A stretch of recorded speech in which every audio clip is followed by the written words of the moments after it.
금년 4월 29일에 항존직 은퇴식과 아울러 새로운 일꾼을 세우는 임직식을 거행할 계획입니다.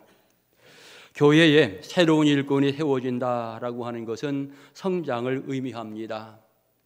또 다른 측면에 앞으로 더욱더 부흥하기 원하며 성장하기 원하며 소중한 일꾼들을 세우게 되어지는 것입니다. 그러므로 이번 임직식을 거행하면서 우리 옥천 동성교회가 다시 한번 부흥하는 계기가 되어야 하겠고, 어찌 보면 이제 한 달 앞두고 있는데 이 준비하면서 더욱더 부흥을 이루어 가는데 우리 온 성도들이 앞장을 서야 할 것입니다. 모두가 이미 하나님으로부터 소중한 일꾼으로 부름받으셨는데 여러분의 위치에서 소중한 사명 감당하면서 교회 부흥의 일익을 감당하시고 하나님 영광 돌리며 귀중한 사랑을 받는 복 있는 성도들 될 수 있기를 축원합니다. 교회 일꾼은 하나님이 세우십니다. 그런데 교회라고 하는 기관을 통해서 일꾼을 세우시게 되어집니다. 어찌 보면 이제 교회가 일꾼을 세운다라고 했을 때에 교회는 항상 기도하면서 이 일들을 잘 진행해 나가야 할 것입니다. 하나님 앞에 합당한 일꾼이 세워져야 되겠는데 사실 우리는 부족합니다. 그래서 누가 합당한 사람인지 제대로 평가하지 못할 때가 있기는 하지만 그러기에 우리는 더욱더 겸손히 기도하면서 이 일들을 감당해 나가야 할 것입니다. 하나님이 어떠한 일꾼을 세우는가, 누구를 세우든지 우리는 그 세우심에 대하여 함께 기도해주고 함께 협력해주고 좋은 동역자가 되는 신앙의 모습을 가져야 하겠습니다. 목회자를 세우신 분도 하나님이시고 교회 여러 중직들을 세우시는 분도 역시 하나님이십니다. 더 나아가 서리집사를 세우시는 분, 또 교사나 찬양대나 구역장, 구역원 또는 선교회장, 어느 자리든지 그 자리, 그 사명의 자리는 다 하나님이 나에게 허락하신 자리이다라고 하는 사실을 생각하며 우리 모두는 거기에 헌신하며 충성하는 신앙의 모습을 가져야 하는 것입니다.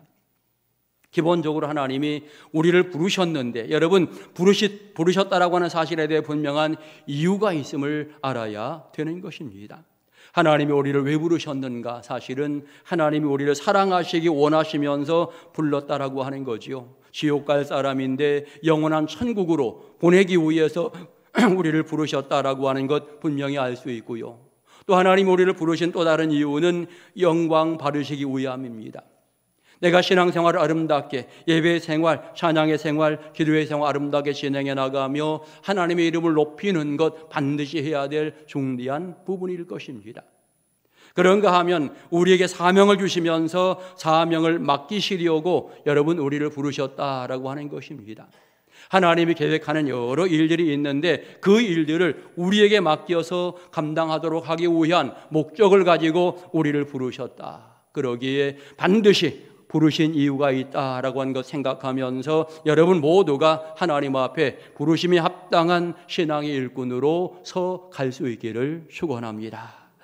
여러분 사도행전 8장을 보시면 바울 같은 사람이 어떻게 사도가 될 수 있겠는가라고 하는 질문을 던질 수밖에 없습니다. 예수 믿는 사람들, 제자들을 핍박하는 데 앞장섰던 사람, 교회를 흔들어 놓고 짓밟는 데 앞장섰던 사람, 왜 하필 이런 사람을 예수님은 사도로 세우시는가? 8장에서는 전혀 이해할 수 없는 이와 같은 부분인 거죠. 그럼에도 불구하고 9장에 들어가 보면 하나님께서 분명한 이유가 있어서 이 사울을 하나님의 귀한 사도로 세웠구나, 우리는 성경을 통해서 알게 되어지는 것입니다. 본문의 배경을 가만히 보면 그런 거죠. 오순절 마가다락방 성령의 임재가 있었습니다. 교회의 놀라운 부흥의 사건이 진행이 되어집니다. 많은 사람들이 은혜 받고 열심히 기도하는 모습을 보여주고 있고 또 모이기로 힘쓰는 이와 같은 모습도 보여줍니다. 자기 재산을 팔아 나눠주는 사랑의 모습도 굉장히 강하게 보여주게 되어집니다. 교회가 큰 부흥이 일어나는 이와 같은 과정들을 보여주고 있고 그 과정 속에 7 집사가 세워지는 이와 같은 모습도 명확하게 사도행전 6장에서 설명해 주고 있습니다. 귀한 일꾼들이 세워지면서 교회가 굉장히 부흥합니다. 하나님 말씀이 더욱더 왕성하여지고 허다한 제사장들이 이 도에 복종하는 놀라운 사건들이 진행이 되어집니다. 아주 굉장히 아름답고 활기차게 성장하는 초대교회 모습인데 조금 지나면서 문제가 생기게 되어집니다. 핍박이 진행이 되어지는데 악한 세력들이 여러 가지 방법으로서 믿음의 사람들을 핍박하게 되어지는데 특별히 유대인들을 통해서 핍박이 진행이 되어집니다. 스데반이라고 하는 사람이 예수 그리스도의 복음을 증거하게 되어집니다. 유대인들을 향하여 당신들이 예수님 십자가에 못 박았습니다 라고 이렇게 선언하게 될 때에 그 사람들이 앞서서 돌을 들어 스데반을 치는 이와 같은 안타까운 사건이 벌어지게 되는 것입니다. 그런데 또 하나 놀라운 것은 그 과정 속에 사울이라고 하는 사람은 그 사실을 너무나 합당하게 여겼더라. 저 사람은 돌 맞아야 맞아라고 생각했던 사람이 바로 바로 사울이었음을 알고 있습니다. 사울은 스데반이 하나님을 모독했다라고 생각을 하는 것입니다. 예수 믿는 사람들이 예수의 이름을 빙자해서 하나님을 모독하였다라고 하는 이와 같은 이 생각을 하면서 그가 마땅하게 죽었다라고 생각을 했던 사람이 바로 사울인 것입니다. 교회를 짓밟고 제자들을 잡으려고 날뛰던 사람, 그럼에도 불구하고 그 사람이 예수님의 귀중한 제자가 되었다라고 하는 것 오늘 성경은 분명히 이야기하고 있는데 과연 하나님께서는 무슨 이유로 사울을 사도로 선택했는가? 첫 번째로 생각해 봅니다. 사울은 하나님에 대한 열정이 있었던 사람, 하나님을 열심히 사랑했던 사람임에 분명합니다.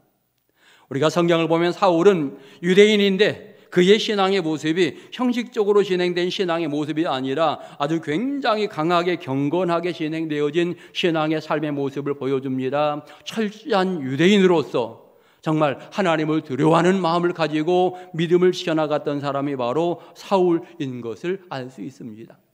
하나님에 대한 믿음이 정말 너무나 특심하였더라 이렇게 성경은 표현해주고 있고 제자들을 핍박하는 이유도 제자들이 하나님을 모독한다고 생각했기 때문에 제자들을 핍박하고 있는 모습을 보이고 있는 것입니다. 더욱이 예수님 부활하였다, 성천하였다라고 하는 이와 같은 사건들을 증거하는 과정 속에 도저히 이해가 되지 않는 거죠. 하나님만이 하실 수 있는 일을 예수님이 했다라고 이야기하게 될 때에 믿을 수 없는 이와 같은 모습이어서 그런 제자들을 핍박할 수밖에 없었던 것입니다. 분명한 것은 하나님이 누구를 쓰시는가? 결국 하나님을 향한 열정이 있는 사람, 뜨거운 열정을 가진 사람을 하나님이 부르셨다라고 하는 것인데 사울도 마찬가지로 하나님을 향한 열심이 있어서 하나님이 귀하게 그를 부르셨다라고 하는 것을 알게 되는 것입니다. 여러분 신앙생활 진행해 나가며 적극적인 성도가 되시기 바랍니다.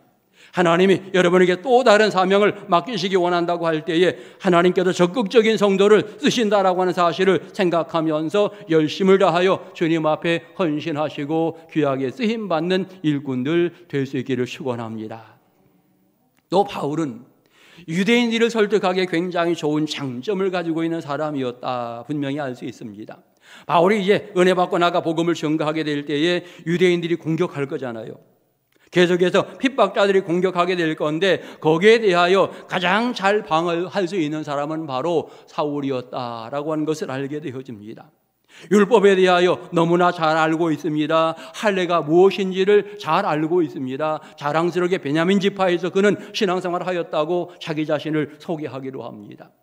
유대인들이 그들의 율법이나 어떤 모습을 가지고 공격해도 거기에 능히 잘 대적할 수 있는 어떤 지적인 부분을 가지고 있는 사람, 이 사람이 사울이었음을 알 수 있고요.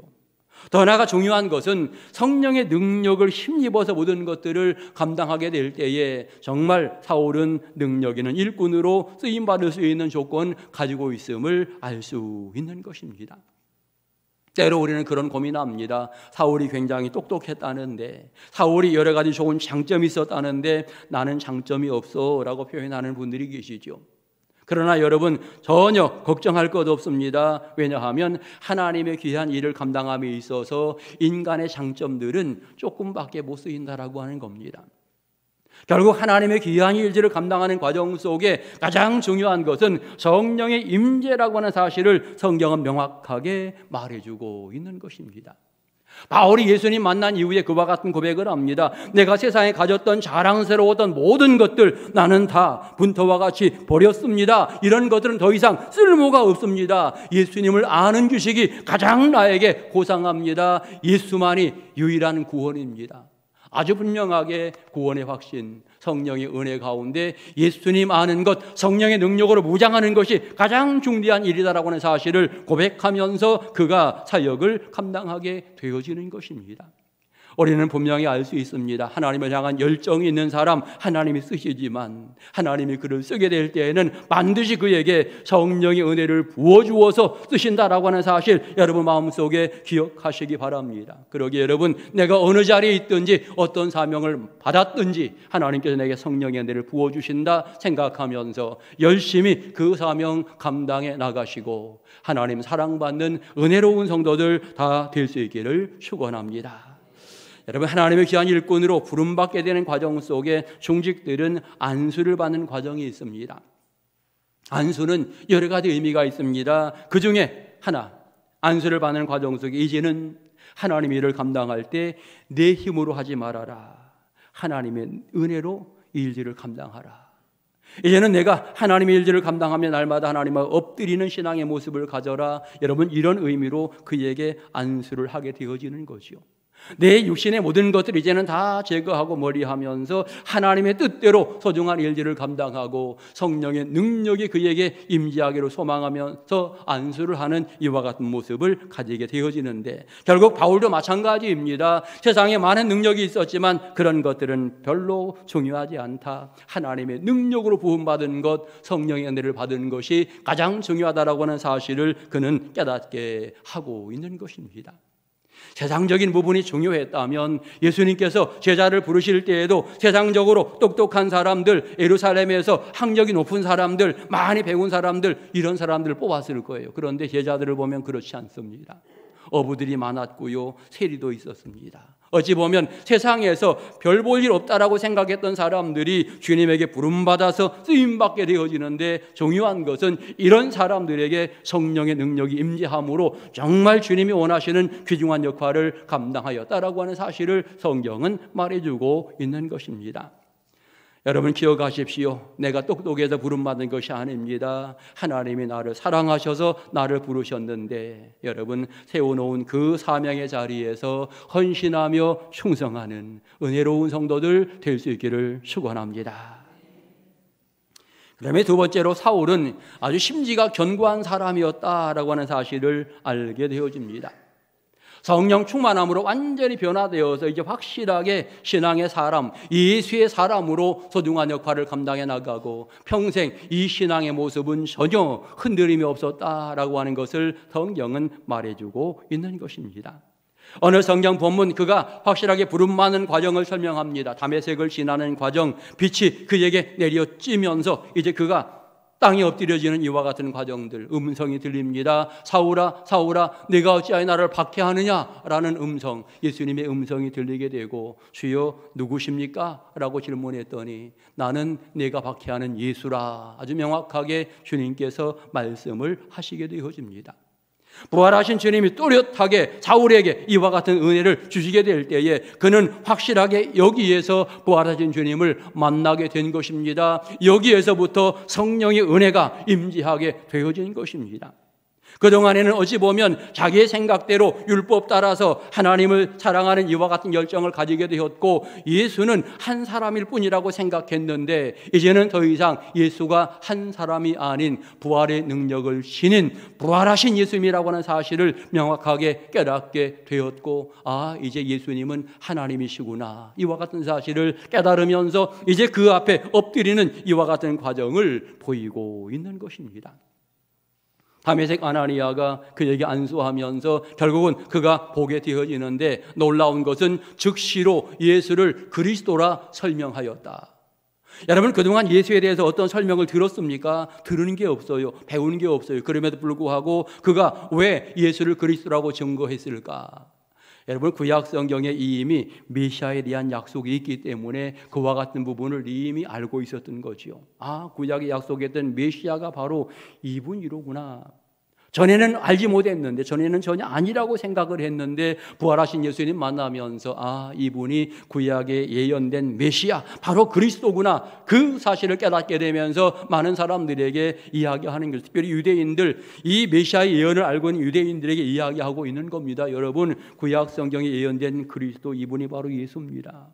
결국 많은 사람들이 이렇게 예수 그리스도를 가장 먼저 증거하는 모습을 보이고 있는 것입니다. 여러분, 어찌 보면 굉장히 예수님께서 그를 잘 선택했음을 알 수 있겠고, 여러분, 그럼에도 불구하고 항상 하나님의 은혜 가운데에 그가 사역을 진행해 나가는 모습을 보여주고 있고, 성령의 능력을 부어주셔서 기적도 베풀고 소중한 일들 아름답게 감당하는 모습, 성경은 굉장히 많이 그려주고 있는 것입니다. 어찌 보면 이제는 성령의 은혜 가운데 바울은 죄의 일을 감당하지 않고는 견딜 수 없는 사람이 되었다라고 표현합니다. 내가 복음을 전하지 않고는 정말 견딜 수 없다, 이와 같은 심정을 그는 여러 번 표현해주고 있고, 이것이 나에게 주어진 사명이다, 내가 달려갈 길을 마칠 때까지 이 사명을 잘 감당하겠노라고 하는 이와 같은 다짐들을 바울은 계속해서 보여주고 있는 것입니다. 바울은 심지가 견고한 사람입니다. 흔들리지 않습니다. 핍박했던 사람이 이제는 핍박 당하는 자리에 가지만, 그러나 흔들림 없이 예수의 복음을 전하고, 이제는 많은 사람들을 공격했던 사람이었는데 이제는 공격받는 자가 되었지만 역시 흔들림 없이 그의 믿음을 진행해 나가며 사명을 감당해 나간 은혜의 사람이었던 것입니다. 그가 과거에 예수 믿는 사람을 핍박했던 이유는 율법을 근거로 해서 모든 것을 판단하고 핍박을 한 거죠. 율법에 매인 사람이었습니다. 그런데 예수를 만나면서 이제는 율법에 매인 사람이 아니라 이제는 복음으로 변화된 사람이 되었습니다. 여러분, 복음의 능력이 무엇입니까? 복음의 능력은 사랑입니다. 모든 사람을 사랑하는 하나님의 은혜가 있음을 깨닫게 하는 거죠. 예수님 십자가의 고난, 죽음, 이 모든 것은 다 우리를 사랑하기 위한 주의 하나님의 놀라운 사랑의 부분인 것을 깨닫게 되어지면서 아, 복음이 율법보다 훨씬 더 크고 넓구나 라고 하는 사실을 그가 깊이 깨닫게 되는 것입니다. 그래서 이제 그는 더 이상 율법으로 다른 사람을 정죄하던 일들을 진행해 나갔는데 이런 일들을 하지 않고 이제는 복음으로 많은 사람들을 사랑하는 일에 앞장서는 모습을 보이게 되었고, 어디를 가든지 예수 그리스도의 놀라운 사랑을 증거하는 아름다운 모습을 명확하게 보여주고 있는 것입니다. 오늘 여러분, 신앙생활을 진행해 나가며 혹시라도 내가 율법의 매인 자인가 한번 생각해 볼 필요가 있겠습니다. 율법은 우리의 신앙에 유익을 주고 신앙생활하는 데 아름다운 기준점이 되기는 하지만 율법으로 남을 평가하기 시작하면 거기에는 문제가 되어지는 겁니다. 여러분, 다른 사람들을 바라볼 때마다 우리는 복음을 가지고 저 사람을 바라보아야 합니다. 예수님의 놀라운 사랑을 가지고 저 사람을 바라보아야 합니다. 모든 사람들을 주의 사랑으로 바라보면서 이 사랑 가지고 저 사람도 만나고 또 다른 사람들을 만나게 될 때에 그들이 함께 복음 안에 들어오면서 신앙생활 진행해 나가는 아름다운 모습을 가지게 될 것입니다. 오늘 바울은 율법의 사람을 뛰어넘어서 성령의 은혜를 받으면서 이제는 복음의 사람이 되었고 이 사명을 감당함에 그의 생명을 바쳤던 사람인 것 성경은 분명히 말해주고 있는 것입니다. 또한 성령께서 하나가 되게 하시는 이와 같은 은혜 가운데 여러분, 사울은 복음을 증거하는 과정 속에 항상 함께 가는 모습을 보여줍니다. 바울과 바나바 함께 협력해서 안디옥 교회를 세우는 이와 같은 과정들, 안디옥 교회 선교사를 파송하는데 두 사람이 함께 갑니다. 때로 바울은 실라와 함께 가고 또 바울은 디모데와 함께 협력해서 사역들을 진행해 나가기도 하고 브리스길라, 아굴라 이런 사람과 합력해서 이 일들을 진행해 나가는 모습을 보이고 있는데 이 모든 것들은 다 성령의 은혜 가운데 이루어지는 아름다운 모습임을 알게 되는 것입니다. 주님께서 심지가 견고한 자를 쓰신다. 성령의 은혜를 반드시 그에게 부어주시고 더욱더 끝까지 감당할 수 있도록 은혜를 주신다라고 하는 사실을 여러분 꼭 기억하시면서 이미 여러분에게 성령의 은혜가 임했으니 심지가 견고한 자로 든든히 서서 주의 일들을 감당해 나가는 행복한 성도들 될 수 있기를 축원합니다. 세 번째로 바울은 이방 사람들에게 전도하는데 굉장히 좋은 장점을 가진 사람이었다. 여러분, 바울은 이방인의 문화를 잘 알고 있었습니다. 이방인의 언어를 잘 알고 있었습니다. 아주 박식한 사람이었지요. 여러분, 그래서 성경은 그렇게 말합니다. 아나니아에게 바울을 설명하게 될 때에 가라, 이 사람은 내가 내 이름을 이방인과 임금들과 이스라엘 자손에게 전하기 위하여 택한 그릇이다 라고 이렇게 이야기합니다. 아주 명확하게 이방인들에게 보내려고 내가 이 사람을 선택하였다 라고 이렇게 이야기하고 있는 것입니다. 여러분, 특별히 사울이라고 하는 이름, 이 이름은 히브리식 이름입니다. 사울이라고 하는 이름은. 그런데 우리는 나중에 바울이라고 이야기하게 되어지지요. 바울은 헬라식 또는 로마식 이름이라고 이렇게 설명이 되어집니다. 결국 이방인들을 향하여 나가게 될 때에 로마식의 이름 바울의 이름을 가지고 많은 사람들에게 나가게 되어집니다. 그리고 그는 로마 시민권을 가졌다, 이와 같은 표현도 하게 되어집니다. 그런 측면에서 이방인들에게 복음을 증거할 때에 굉장히 좋은 장점이 있다라고 하는 사실을 성경은 명확히 이야기해주고 있습니다. 그런 측면에서 그가 이방인의 사도로 부름을 받게 되었다라고 하는 것 성경은 말해주고 있는 것입니다. 복음을 증거하러 나가서 보면 회당에 많이 찾아가게 되어지지요. 회당에 가보면 거기에 유대적인 사상을 가진 많은 사람들이 있습니다. 거기에 율법을 잘 아는 사람들이 많이 있습니다. 이들에게 복음을 증거할 때에 어찌 보면 바울이라고 하는 사람이 가장 적합한 위치에 있는 사람이었음을 알게 되어집니다. 또 이방 문화 속에 있는 그들을 함께 이해하면서 이방의 모든 사람들에게 복음을 증거하고자 할 때에 역시 바울은 중대한 역할을 감당할 수 있는 이와 같은 역할의 사람이었음을 알게 되어집니다. 그래서 하나님이 바울을 부르셨다라고 하는 것을 알게 되는 것입니다. 여러분, 계속해서 말씀을 드립니다. 하지만 더 중요한 것은 이미 말씀드린 것처럼 성령 충만이라고 하는 사실입니다.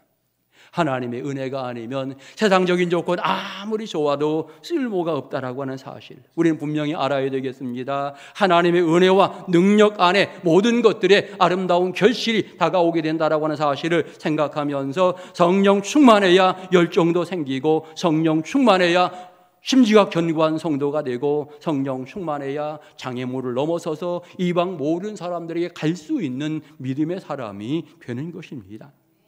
하나님이 일꾼을 부르실 때 성령을 부어주신 줄 믿습니다. 오늘 여러분 모두가 각각 어떤 사명들을 받았습니다. 분명한 이유가 있습니다. 여러분, 우리는 그 위치에서 하나님이 나를 세우셨으니 내가 이 사명 잘 감당해야 되겠구나, 기도하면서 감당하면 되는 거죠. 성령의 능력 안에서 그 사명 감당하면 하나님이 칭찬하시고 하나님이 기뻐 받으시고 하나님이 여러분을 사랑하게 되어지는 것입니다. 바울이 율법적으로 살았다라고 생각할 때에 어찌 보면 좀 문제가 없이 산 사람인 것 같습니다. 그런데 그의 고백은 무엇입니까? 예수를 만난 이후에 고백하기를 나는 죄인 중에 괴수라고 고백을 합니다. 내가 죄인 중에 죄인입니다 라고 이렇게 이야기하고, 또 내가 그동안 세상에도 귀하게 여겼던 많은 것들 이제는 다 배설물같이 버렸습니다 라고 그는 분명하게 이야기하고 있습니다. 결국 예수 만나서 새로운 일꾼으로서 새 인생을 살게 되었다라고 하는 사실을 성경은 이야기하였고, 더 나아가 그는 이제는 예수를 가장 귀한 자로, 가장 소중한 자로, 내가 그동안 귀히 여겼던 것은 다 버리고 나는 이제 예수님만 가장 소중하게, 가장 귀하게 여길 것입니다. 예수님만 자랑할 것입니다. 이와 같은 마음으로 나아가 복음을 증거하게 되어지는 것입니다. 오늘 믿음의 사람들, 삶의 자리에 사명을 받았는데 어떤 각오로 사명을 감당해야 되는가 굉장히 중요합니다. 여러분, 다시 한번 뜨거운 마음으로 사명의 결단을 해야 할 것입니다. 제가 대전신학대학교의 신대원에서 성령론과 영성신학이라고 하는 과목을 지금 강의하고 있습니다. 제가 꽤 오랫동안 한 10년 이상 강의를 하면서 많은 학생들을 이렇게 보게 되어지는데, 이번 학기 학생들은 참 각별하다는 느낌을 받습니다. 이번 학기 학생들의 특징 가운데의 하나가 장로님, 안수 집사님, 권사님이 꽤 많다. 절반 이상이 다 장로님, 안수 집사님, 권사님입니다. 다 나이가 많으신 분들입니다. 그런데 이분들이 아주 열정적으로 공부하려고 하는 모습을 보여줍니다. 이 수업 시간을 간절히 기다리는 이와 같은 열정이 그들에게 있습니다. 그들이 한결같이 고백하는 것, 내가 더 늦기 전에 잘 배우고 더 충성하고 싶습니다. 정말 후회 없이 하나님 앞에 쓰임받는 일꾼이 되고 싶습니다. 여러분, 이런 각오를 하면서 공부하고 있는데 그 수업 시간마다 얼마나 서로 은혜가 되는지 제가 굉장히 많은 은혜를 받습니다. 여러분, 우리가 어떤 각오, 어떤 마음을 먹느냐에 따라서 우리는 더욱더 귀한 자리에 쓰임받을 수 있고 귀한 역할을 잘 감당할 수 있습니다. 여러분, 한 사람 한 사람이 모두가 그와 같은 마음을 가지고 주님 앞에 서야 하는 것입니다. 내게 주어진 이 인생, 후회 없이 하나님께 영광을 돌려야 되겠다. 나를 부르신 분명한 이유가 있는데 그 이유에 합당한 자로서 주님 앞에 영광을 돌려야 되겠다. 내가 이 사명을 잘 감당함으로 교회가 평안하여 든든히 서갔으면 좋겠다. 이렇게 마음 먹으며 여러분들이 함께 기도하게 될 때에 풍성한 열매들이 맺어지게 될 것입니다. 바울이 부름받아서 놀라운 결실들을 맺은 것처럼 오늘 여러분 부르신 그 자리에서 하나님 앞에 영광 돌리시고 아름다운 열매를 많이 맺어가는 복 있는 성도들 다 되시기를 간절히 축원합니다. 기도드리겠습니다. 걸어가신 하나님, 연약하고 거룩한 우리를 주의 자녀로 삼으셨습니다. 부르신 이유가 있습니다. 그 이유들을 잘 생각하며 헌신을 다짐하며 충성케 하옵소서. 사랑 많으신 예수님의 이름으로 기도드립니다. 아멘.